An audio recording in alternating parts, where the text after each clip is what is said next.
আজকে আপনার ভোট নিয়ে মমতা ব্যানার্জি পুলিশ মন্ত্রী হলো, আর আপনার ধর্মগ্রন্থকে গালিগালাজ করলো, মমতা ব্যানার্জি ব্যবস্থা গ্রহণ করলো না। এবার নিজের বুকে হাত দিয়ে বলুন, ভোটটা ঠিক জায়গায় দেওয়া হয়েছিল না ভুল জায়গায় দিয়েছিলেন? হ্যাঁ, যারা মুফতি সাহেব, আমি তো মুফতি সাহেব নই, যারা মুফতি সাহেব কথায় কথায় ফতোয়া দেয়, সেকুলার নাকি ফতোয়া অনেক মুফতি সাহেব দিয়ে ফেলেছে, সেকুলার নাকি বলা যাবে না, সেই মুফতি সাহেবকে অন্তত জিজ্ঞাসা করুন 2021 সালের ভোট নিয়ে মমতা ব্যানার্জি ক্ষমতায় এসেছিল, ক্ষমতায় আসার পরে পশ্চিম বাংলাতে এই ধরনের কোরআন শরীফকে অবমাননামূলক কথা বলেছে, আঘাত দিয়েছে, সেই মমতা ব্যানার্জি এদের বিরুদ্ধে ব্যবস্থা গ্রহণ করছে না। মমতা ব্যানার্জি যেমন দায়ী, যারা যারা ভোট দিয়ে মমতা ব্যানার্জিকে মুখ্যমন্ত্রীর চেয়ারে বসিয়েছে তারা কি কোনো অংশে কম দায়ী না বেশি দায়ী? এই ফতোয়াটা অন্তত মুফতি সাহেবের কাছ থেকে জেনে নিন, আমি ফতোয়া দেব না। জিজ্ঞাসা করুন আপনারা যে আপনারা কতটা অপরাধী, আমি বলবো না। মুফতি সাহেবদের জিজ্ঞাসা করুন যে আপনারা কি অপরাধী না অপরাধী নয়। আপনারা বাদুরিয়ার মানুষ, আপনারা জিজ্ঞাসা করুন মুফতি সাহেবদেরকে যে আপনাদের ভোট পাওয়ার জোর পরেই মমতা ব্যানার্জি মুখ্যমন্ত্রীর চেয়ারে বসেছে, আর সেই মমতা ব্যানার্জির আমলে কোরআন শরীফকে অপমান করছে, মমতা ব্যানার্জি মুখ বুজে সহ্য করছে, নীরবতা পালন করছে, তাহলে এই যে অন্যায় করছে একা মমতা ব্যানার্জি দায়ী না, বাদুরিয়ার ভোটাররাও দায়ী। মুফতি সাহেবদের জিজ্ঞাসা করুন, নিশ্চিতভাবে তারা উত্তর দিয়ে দেবে। আর নিজের বুকে হাত দিয়ে জিজ্ঞাসা করুন তো, গ্রেফতার করার দায়িত্ব কার? এটা বলুন, সরকারের। আপনার আমার কিন্তু গ্রেফতার করার দায়িত্ব নয়, আপনি আমি কেউ গ্রেফতার করতে যাব না। আইন শৃঙ্খলা তাহলে তলানিতে চলে যাবে। কেউ যদি এই ধরনের অবাঞ্ছিত মন্তব্য করে, যেই মন্তব্য সরাসরি একটা ধর্মের মানুষকে আঘাত লাগবে, যেই মন্তব্যের দ্বারা এলাকায় সাম্প্রদায়িক সম্প্রীতি বিনষ্ট হতে পারে, যেই মন্তব্যের দ্বারাই দুটো গোষ্ঠীর মধ্যে হিংসা ছড়িয়ে যেতে পারে, যেই মন্তব্য দ্বারা এলাকায় বিশৃঙ্খলা হতে পারে, যে মন্তব্যের দ্বারা এলাকার শান্তি বিনষ্ট হতে পারে, এই ধরনের মন্তব্য সমাজ বিরোধী, সংবিধান বিরোধী, আইন বিরোধী। সেই জন্য আমি সেই কোর্ট করে আমি আইনের দ্বারস্থ হয়েছি, প্রশাসনকে জমা দিয়েছি, মমতা ব্যানার্জিকে জানিয়েছি, পুলিশ মন্ত্রীকে জানিয়েছি, কিন্তু এখনো ব্যবস্থা গ্রহণ করেনি। কেন গ্রহণ করেনি? এর জবাব আমাদেরকে নিতে হবে তো নাকি? কিভাবে নেবেন? এর জবাব নেওয়ার জায়গাটা হচ্ছে ভোট। আচ্ছা, মমতা ব্যানার্জির জায়গাতে যদি সংযুক্ত মোর্চা সরকার তৈরি করতেন, সাহস ছিল বলা? এই মনে হয় সাহস ছিল? আমি আপনাদের কথা দিয়ে যাচ্ছি যে এই ধরনের ধর্মনিরপেক্ষ একটা সরকার দিয়ে করে দেখান, 5 বছরের সময় দেন। আমি আপনাদের কথা দিচ্ছি, এই ধরনের সাম্প্রদায়িক কথাবার্তা যে বলবে, জেলের বাইরে তারা ডাকাত দেখতে পাবেন না আপনারা। তবে একটা কথা বলে যাচ্ছি, শুধু কোরআন শরীফকে অবমাননা করেছে বলে নওশাদ সিদ্দিকের কথা বলছে নয়, আমি আপনাদের কথা দিয়ে যাচ্ছি, আমার নজরে যদি কোনো সময় গীতাকে কেউ অপমান করে, বাইবেলকে কেউ অপমান করে, দেবদেবীকে কেউ অপমান করে, আল্লাহ রসুলকে যদি কেউ অপমান করে, হিন্দু ধর্মকে নিয়ে যদি কেউ কুৎসিত মন্তব্য করে, মুসলিম ধর্মকে নিয়ে যদি কেউ কুৎসিত মন্তব্য করে, যে কোনো ধর্মকে নিয়ে যদি কেউ কুৎসিত মন্তব্য করে, আপনাদের এখানে আমি কথা দিয়ে যাচ্ছি, আমি তার বিরুদ্ধে লড়াই সংগ্রাম জারি রাখবো গণতান্ত্রিক প্রক্রিয়ায়, এবং তাদের প্রত্যেকের বিরুদ্ধে আমি আইনি লড়াই করব, একটাকেও ছাড় দেব না। অনেক হয়েছে। ধর্ম নিয়ে আপনি সমালোচনা করতে পারেন, আপনার অধিকার আছে, সমালোচনা করার অধিকার আপনার আছে, কিন্তু আপনি সমালোচনার নামে বিদ্বেষ তৈরি করবেন, হিংসা তৈরি করবেন, অশান্তির আগুন লাগাবেন, এটা আমি মেনে নেব না। আইনি লড়াই চলবে। আচ্ছা, এখন পর্যন্ত তৃণমূলের কোনো নেতা কথা বলেছে?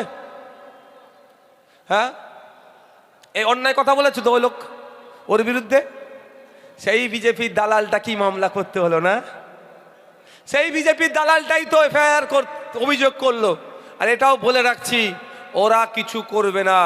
যাকে ওরা বিজেপির দালাল বলে, ওই বিজেপির বিধায়কের বিরুদ্ধে আগামী দিনে আমি কোর্টে যাব, মিলিয়ে নেবেন। তাপস বাবুরা কোর্টে যাবে, এটা মিলিয়ে নেবেন। কি তাপস বাবু বলেছেন তো, ওদের দেখতে পাবেন না, খাম চিহ্ন কোর্টে যাবে, দেখে নেবেন, মিলিয়ে নেবেন আপনারা। এবং এটাও বলে যাচ্ছি, অন্য কোনো ধর্ম নিয়ে যদি কথা বলেন সেটাও ছেড়ে কথা বলবো না। ভালো লাগলে ভোট দেবেন, না হলে দেবেন না। ও আমি জোর করবার ছেলে নয়, আপনারা ভালো করে জানেন। কিন্তু এতটুকু কাজ আপনাদের করতে হবে, ভোটের নোটিফিকেশন হয়ে যাবে, যে যার বাড়ির সামনে লিখে লিফলেট মেরে দেবেন, সাদা কাগজে লিখবেন যে মাদ্রাসা বাঁচানোর সময়ে, মসজিদ বাঁচানোর সময়ে, ঈদগাহ বাঁচানোর সময়ে আপনি আমাদেরকে, তৃণমূল আমাদেরকে দিল্লি যাওয়ার নিদান দিয়েছে, তাই ভোটটা চাইতে এসেছো আমার দরবারে, আমার দ্বারে ভোট চাইবে না, দিল্লিতে গিয়ে ভোট চাও তোমরা। এটা হবে তো নাকি? কারা হবে একটু হাত তুলে দেখান তো। মায়ের হাত তুলে দেখান, বাপের হাতটা তুলে রাখুন। হবে তো নাকি? বুঝিয়ে দেবো তো মমতা ব্যানার্জিকে যে মাদ্রাসা বাঁচানোর জন্য তুমি আমার পাশে ছিলে না, মসজিদ বাঁচানোর সময় তুমি আমার পাশে ছিলে না, আমার বাপ দাদুর কবরটাকে বাঁচানোর জন্য তোমাকে আমার পাশে পাইনি, উল্টে তুমি আমাদের নামে মিথ্যা মামলা দিয়েছো। সামনে ভোট আসছে, তুমি আমাদের ভোটের আশা করো না। এটা বলবেন তো নাকি? না তখন কি বুঝিয়ে দেবে সবটাই ভুল বুঝে যাবেন। একদম নয়। আজকে মাদ্রাসা মসজিদ শুধু বাঁচানো নয়, কালকে আজকে মসজিদের জায়গাটা নজর পড়েছে, আজকে ওয়াকাফের জায়গায় নজর পড়েছে, ওয়াকাফ জায়গা কাটতে চাইছে, কালকে গির্জার জায়গাতে নজর পড়বে, গির্জার জায়গা কাটবে, পরশুদিন গুরুদুয়ারার জায়গা নজর পড়বে, গুরুদুয়ারার জায়গা কাটবে, তারপরে মন্দিরের জায়গায় নজর পড়বে, ওটা কেড়ে নেবে।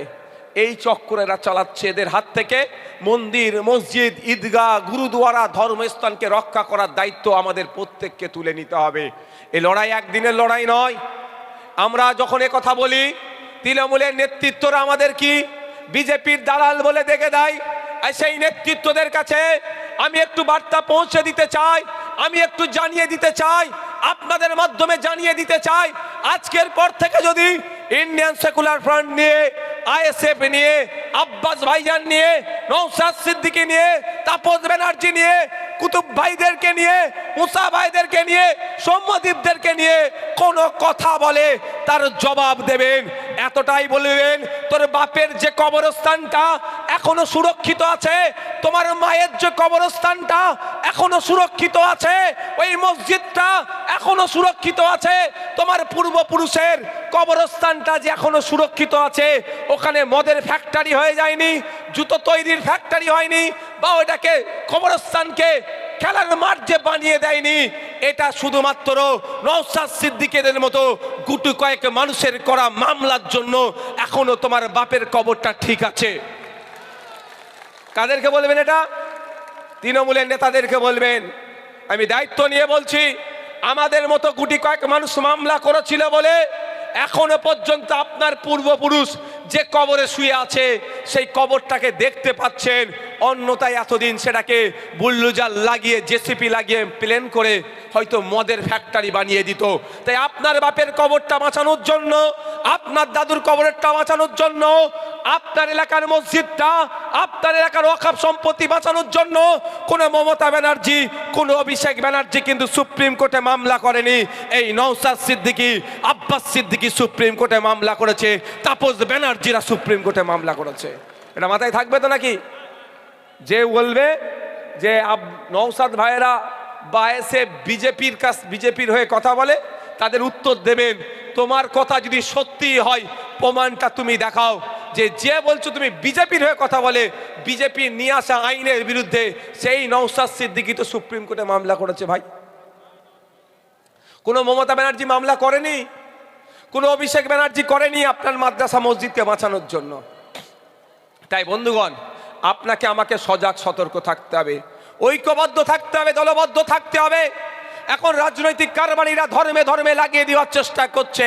হিন্দু হিন্দু ভাই ভাই স্লোগান তুলে, কেউ আবার দেখবেন মুসলমান মুসলমান ভাই ভাই স্লোগান তুলবে। আমি বলবো এদের ফাঁদে আপনারা পা দেবেন না। আমাদের পূর্বপুরুষের সেই রেখে যাওয়া স্লোগান আমরা অক্ষরে অক্ষরে পালন করব। আমাদের পূর্বপুরুষের সেই রেখে যাওয়া অবদান আমরা অক্ষরে অক্ষরে পালন করব। আমাদের পূর্বপুরুষেরা হিন্দু মুসলমান ভাই ভাই স্লোগান তুলে ব্রিটিশদেরকে যেভাবে বিতাড়িত করেছে, আজকেও আমরা আমাদের পূর্বপুরুষের দেখা পথে যাব। হিন্দু মুসলমান ভাই ভাই, সাম্প্রদায়িকতার বাংলায় কোনো ঠাঁই নাই, এ স্লোগান আমাদেরকে তুলতে হবে। আর যদি মনে করেন মোদি হিন্দুকে বাঁচাবে, মমতা মুসলমানকে বাঁচাবে, মোদিজি 11 বছর ক্ষমতায় আছে, দিদি 14 বছর ক্ষমতায় আছে, বুকে হাত দিয়ে বলুন একটা সাধারণ মুসলমান মমতা ব্যানার্জির আমলে আপনার কতটা লাভ হয়েছে বলুন? বলতে পারবেন? বলতে তারাই পারবে যারা তোলা তুলে খায়। যারা কয়লা চুরি করে, বালি চুরি করে, গরু চুরি করে, তারা বলবে লাভবান হয়েছে। ঠিক একইভাবে একটা আমার হিন্দু সমাজের বাপ ভাই মা বোন হাত তুলে বলুন যে মোদি আসার পরে তার ব্যক্তিগত লাভ হয়েছে ঘোড়ার ডিম। মোদিজি এসেছে হিন্দুকে বাঁচাবার নাম করে, অমিত শাহজির ছেলের 14,000 গুণ ব্যবসায়ী বৃদ্ধি পেয়ে গেল। আর এখানে মমতা দিদি মুসলমানকে বাঁচাবার নাম করে এসে তার ভাইপোর সম্পত্তি রকেটের গতিতে বাড়তে লাগলো। আর আমার পাড়ার করিম চাচার ছেলে আর আমার পাড়ার সনাতন কাকার ছেলে একটু খোঁজ নিয়ে দেখুন, উচ্চ শিক্ষায় শিক্ষিত হয়ে মাথায় হাত দিয়ে বসে আছে। কিন্তু ওইদিকে অমিত শাহজির ছেলে আর মমতা ব্যানার্জির ভাইপো দুজনের বিজনেস রকেটের গতিতে বাড়ছে। একজন মুসলমানকে বাঁচাচ্ছে, একজন হিন্দুকে বাঁচাবার নাটক করছে। এরা হিন্দু মুসলমানকে বাঁচাবার নাটক করছে, আপনাকে আমাকে বাঁচাবার নাম করে ওরা ওদের গদিকে বাঁচাতে চাইছে। তাই সময় এসেছে আমরা আমাদেরটা বুঝে নেব। তোমাকে হিন্দু মুসলমানকে বাঁচাতে হবে না। তুমি যদি মানুষকে বাঁচাতে চাও স্কুলের টিচার দাও, তুমি যদি মানুষকে ভালো রাখতে চাও হসপিটালে ডক্টর দাও, তুমি যদি মানুষকে ভালো রাখতে চাও মানুষের ইনকাম কিভাবে বাড়বে তার রাস্তা ব্যবস্থা করো। তুমি যদি সত্যিকারের অর্থে বাদুড়িয়ার মানুষের ভালো চাও, বসিরহাটের মানুষের ভালো চাও, পশ্চিম বাংলার মানুষের ভালো চাও, তাহলে কলকারখানা কিভাবে তৈরি হবে তার ব্যবস্থা করো। অন্যথায় এই ভালোবাসা আমাদের প্রয়োজন নাই। কেমন এদের ভালোবাসা জানেন? ঠিক মেসিকে দেখার মতো এদের ভালোবাসা। বুঝতে পারছেন? কদিন আগে মেসিকে দেখতে গিয়েছিল না, ভালোবাসায় মেসিকে দেখতে গেছিল কি, টিকিট ছিল তো হাতে, টিকিট ছিল, স্টেডিয়ামে ঢুকলো, মেসিকে দেখতে পেল না। ওই ভালোবাসা ভালোবাসা ভালোবাসা বলে ভালোবাসা কি? 1000 টাকা 1200 টাকা দেবে কিন্তু আপনার ছেলের ভবিষ্যৎটাকে ধ্বংস করে দেবে।